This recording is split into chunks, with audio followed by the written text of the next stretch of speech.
Welcome everybody to Forza Horizon 4, and today we're taking a look at the 1970 Triumph TR6 Pi. Now this is a sports car that was made between 1968 and 1976, and at the time was the best selling vehicle in the TR range, with 91,850 being produced, though weirdly only 8,370 of those were sold in the UK, the rest being exported. So yeah, another exported success for the likes of Triumph and British sports cars. And yeah, it had features such as semi-trailing armed independent rear suspension, 15-inch wheels, bucket seats and brake discs in the front and drums in the rear.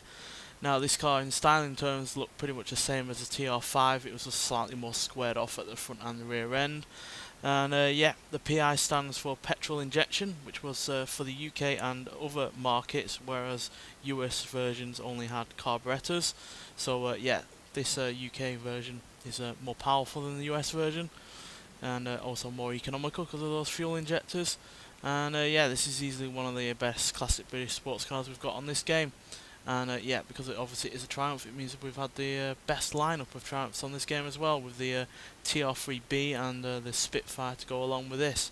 But this is far more powerful than both of those cars, thanks to its pretty damn good engine. It's a 2.5 litre inline-six engine producing 150 horsepower and 164 pounds-feet of torque.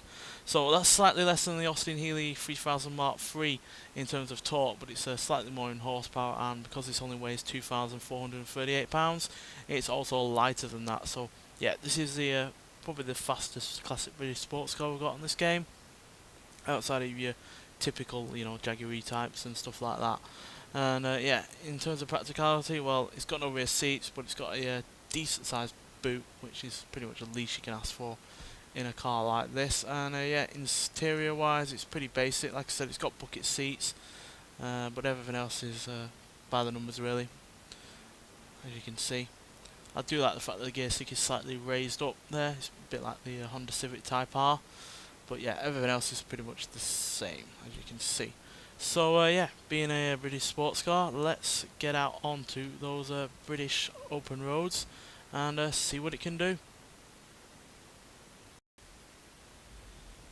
So yeah, I've always liked the Triumph TR5 because ever since I first saw it on a early episode of Top Gear, and yeah, this TR6 being pretty much the same in terms of styling wise, but also got a pretty powerful engine, is yeah, really good to see on this game, quite frankly. And yeah, it's about time we had more Triumphs, because before this it was only ever the TR3B, but luckily now we have a couple of others in conjunction with that. And yeah, this does not disappoint. I've been looking forward to this car ever since I saw it in the Car Pass lineup. And yeah, it's a great vehicle. Quite frankly, it's got a nice throaty inline-six engine. It's because it doesn't weigh all that much, it's easy to throw about. It's got near bang on 50-50 weight distribution, and because obviously it's front engine and rear wheel drive, it's perfectly laid out. And yeah, it's decently quick as well. It's by no means the fastest car in the world, certainly not the fastest car on the Car Pass, but 0 to 60 time of 8.2 seconds, a 0 to 100 time of 29.021 seconds, and a top speed of 128 miles an hour is not bad whatsoever for a car from 1970, let alone a sports car with less than 200 horsepower. So yeah, thoroughly impressed by this car. I really do like it. Handles really rather well for a car from its time. And yeah, sounds good, like I said. Pretty good in terms of acceleration and top speed. And yeah, it's got plenty of charisma going for it. One weird thing though is why it doesn't have a side mirror on the driver's side, or the side mirror on the passenger side. What I'm thinking is it might well be an American version that they've modelled, but because it's set in Britain, they've put it on the right hand side in terms of the steering wheel.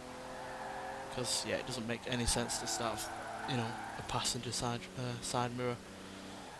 But yeah, outside of that, yeah, thoroughly pleased with the car on this game, and yeah, I really do hope that in the last few weeks that is in the Car Pass that we get more British classics like this, because yeah, the 70s was a particularly exciting time for several vehicles in Britain, for various reasons, be the fact that they are either awful or that they had potential but were undermined. But nonetheless, I would like to see more cars from this period, as this perfectly encapsulates that period, really, to be honest, in terms of styling, but also in terms of performance and yeah, charisma.